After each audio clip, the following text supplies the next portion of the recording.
Over the past few months in Boston, there's been a flood of new and resuscitated plans for development. One plan that's come back to life is for a Boston museum.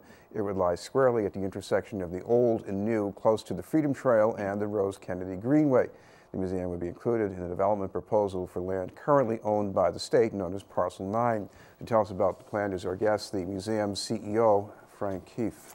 Hello, Chris. Thank you very much for being with us. Great. Well, this is an idea that's been long in coming. Boston is, of course, one of the great historic cities of the world, but we tell a very narrow slice of that history. Revolutionary War, the War of Independence, but beyond that, we have so much more to share with the rest of the country. But the most important beneficiary of a Boston History Museum are the kids who live in Boston. When I started my career in Lowell, local pride was important. People wanted to get out of the city. They had negative feelings toward the city. But by coming up with a historic-based revitalization program, kids were proud of the city again, they identified with the city, and the job base grew. We have the same opportunity here in Boston. School kids from Boston will come to this museum for free, and we'll be telling the stories of the great heroes of innovation that have been born and raised in Boston. We'll be telling all of our sports legends. We'll be telling the story of immigration, and Boston's one of the great gateway cities to America. We'll be telling the story of politics. Boston has a rich political history. Another way of looking at it is Boston's the place where the morality plays of America first opened. Every kind of conceivable right, from labor rights to women's rights to gay rights, really got momentum here in Boston, and we've shared that with the rest of the country. So we have a lot of interesting stories to tell, and I've got a very enthusiastic board. This is the best site for a museum in America, so we look forward to getting the state to designate us and building this museum. Judging by the location, this is a place you think of at first as an attraction for visitors. Would enough visitors be interested in this? Yeah, we've done 2 feasibility studies done by the best museum consultant in the world, and both studies have proven that this museum, if we build it, people will come. It will generate at least 400,000 trips and visits from tourists. It will more than sustain itself. The question is to go and make this a legacy for the current generation of Bostonians to build a modern-day Faneuil Hall. The Haymarket, pushcart vendors on the ground floor, and civic and cultural galleries up above. Talk about that mix, the pushcart vendors on the first floor. At first it seems, well, arbitrary, but what did you think of that? Well, the city and state very much are looking at this part of town as an expanded market district. They've done some nifty planning around that goal.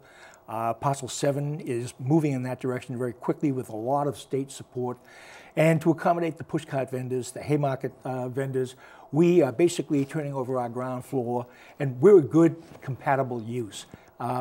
In fact, the pushcart vendors very much are another exhibit of our museum. It's more part of Boston's rich history, immigration history. And so we can accommodate the pushcart vendors on the ground floor, much like Faneuil Hall Marketplace did.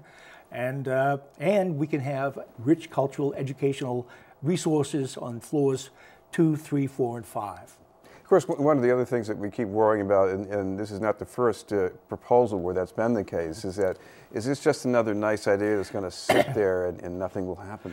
Again, I was recruited to make this happen. I've had a long career in government and in the private sector of making seemingly impossible projects happen. I'm dedicating myself to this. It's a great legacy for myself. My board is incredibly enthusiastic about it.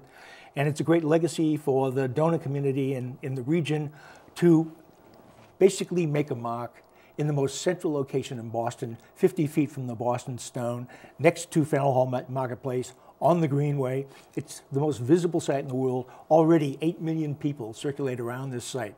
So it's a surefire winner as a museum cultural use in the city of Boston.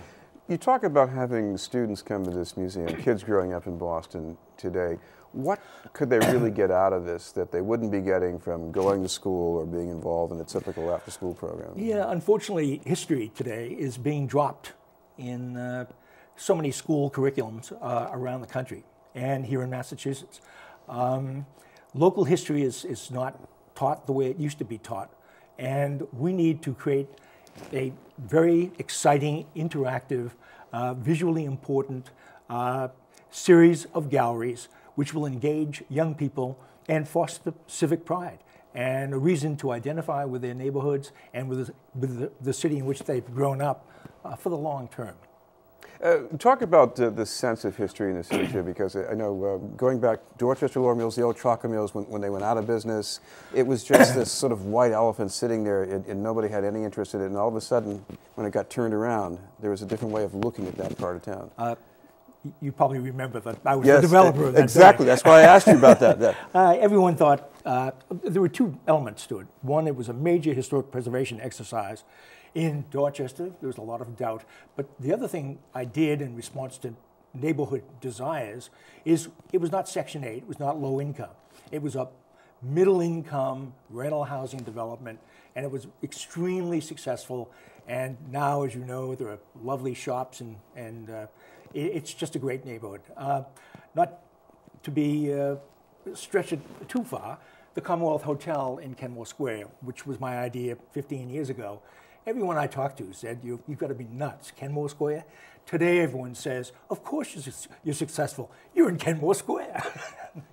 So these transformations can come, and once we build this Boston Museum, the next generation will just say, of course, it's such a natural thing to do. Thank you very much for being with us. Great. Frank Keefe for the Boston Museum. Still to come, another point of view on the Casey Overpass in Jamaica Plain.